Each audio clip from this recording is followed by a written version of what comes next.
व्याकुल होकर कन्या ने, सुबुधनी ने कहा कि मेरे मन को श्री अम्बरीश जी की भक्ति ने रिझा लिया है। यदि वे हमें स्वीकार नहीं करते तो अम्बरीश जी के अतिरिक्त में और किसी पुरुष का मुख देखने वाली नहीं हूं। और हे पुरोहित जी, आप जाकर कह देना, क्या जाय के निशंक यह बात तुम मेरी कहो, छेरी जो न करो तो पहले वो पाप जिया को। यदि आपने अपनी चरण दासी के रूप में हमें स्वीकार नहीं किया तो आत्महत्या करना तो महापाप है, पर मैं अनशन व्रत लेकर देह का त्याग कर दूंगी। अन्न जल त्याग कर अपने देह का ही विसर्जन कर दूंगी। आत्महत्या पाप है, पर अनशन पूर्वक देह त्याग करना पाप नहीं है।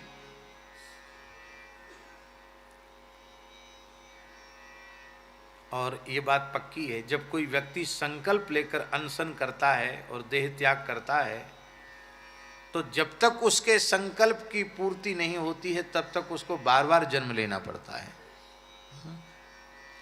और अंत में जिसके लिए संकल्प लिया गया है उसे स्वीकार करना ही पड़ता है। हाँ, ये भी बात है। संकल्प में भैया जी बहुत बड़ी शक्ति है। हाँ, बहुत बड़ी शक्ति। यही बात रुक्मिणी जी ने कही है। रुक्मिणी जी ने कही कि यदि श्री कृष्ण मुझे स्वीकार नहीं करते हैं तो मैं बार बार जन्म लूंगी, अनशन व्रत करके प्राण त्यागूंगी, फिर जन्म लूंगी, फिर तपस्या करूंगी, फिर नहीं चाहेंगे तो फिर जन्म लूंगी। 100 जन्म के बाद तो मुझे स्वीकार करना पड़ेगा। अब मेरी इतनी तीव्र लगन है तो श्री कृष्ण को भी उतनी ही बार जन्म लेना पड़ेगा। मुझे अंगीकार करना ही पड़ेगा।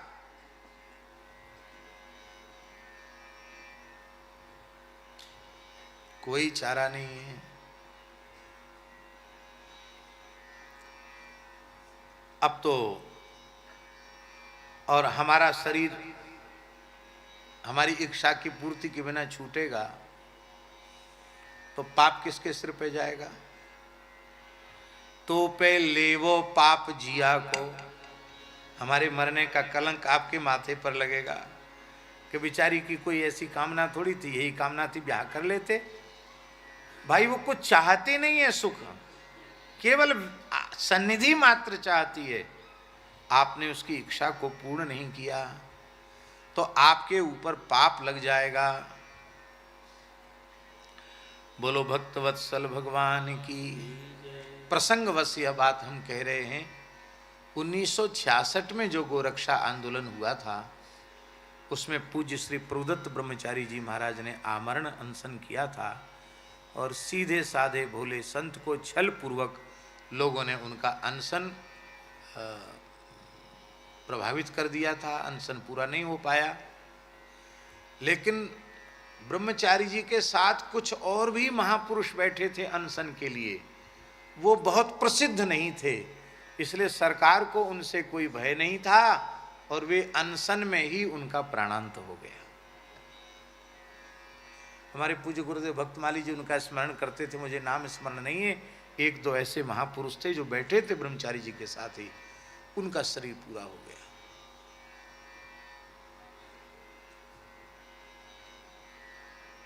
क्या संकल्प लेकर शरीर पूरा हुआ? कि हम गोरक्षा करेंगे। जब तक गोवध बंद नहीं होगा तब तक हम अन्न जल का त्याग नहीं करेंगे। पूरा कानून नहीं बना तो अब हम ये तो नहीं कह सकते कि वे इस संकल्प से अनशन लेकर जिन्होंने प्राण त्यागे है वो किस रूप में इस समय यहाँ हैं, ये तो हम नहीं कह सकते। लेकिन हमको ऐसा लगता है कि पूज्य पथमेड़ा महाराज जैसे क्रांतिकारी जो संत हैं, लगता है वे ही सब महानुभाव लगता इस रूप में आए क्या। पहचानना तो कठिन है, लेकिन जो इस पवित्र कार्य में लगे हैं। श्री राम जन्मभूमि की मुक्ति के लिए भी उस मुगल काल से संघर्ष चल रहा था, अब जाकर उसकी सफलता हुई। उसमें प्रत्यक्ष रूप में अपने देह का उत्सर्ग कितने प्रेमियों ने किया, कोई गणना नहीं है। कितने युद्ध हुए राम जन्मभूमि की रक्षा के लिए। उनमें महाराज जी कुछ महात्माओं ने अनशन भी किया था और अनशन में ही प्राणों का त्याग किया। जो अनशन करके जिन्होंने प्राण त्यागे थे अथवा श्री राम जन्मभूमि की मुक्ति के लिए जिन्होंने अपने आप का बलिदान किया था, उन्हीं के संकल्प की पूर्ति आज दिव्य भव्य राम मंदिर के रूप में हुई है। भले ही उनको संसार न जानता हो, पर श्री राम लला उनको जानते हैं। ऐसे ही श्री कृष्ण जन्मभूमि की मुक्ति के लिए भी महात्माओं ने मुगल काल से लेके अब तक संघर्ष किया है और आज भी संघर्षरत हैं।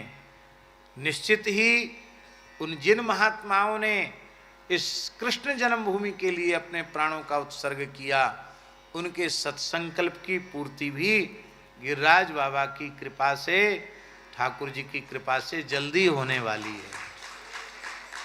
हमारे गांव के कौशिक जी तो लगे हुए हैं, कौशिक जी है ना, ये पूर्व सरपंच भी हैं और कौशिक जी हैं, ये तो महाराज खूब संघर्ष में लगे हुए हैं। बड़ी बढ़िया बात है, श्री ठाकुर जी ने इनको स्वीकार कर लिया है। और हमारे एक श्री देवकी नंदन जी ठाकुर जी हैं, वो भी बड़े जोर शोर से लगे हैं। श्री महेंद्र प्रताप जी वकील साहब हैं, वो भी लगे हुए हैं। तो निश्चित संपूर्ण हिंदू समाज को इस पवित्र कार्य में अपना सहयोग, तन मन प्राण से अपना सहयोग समर्पित करना चाहिए।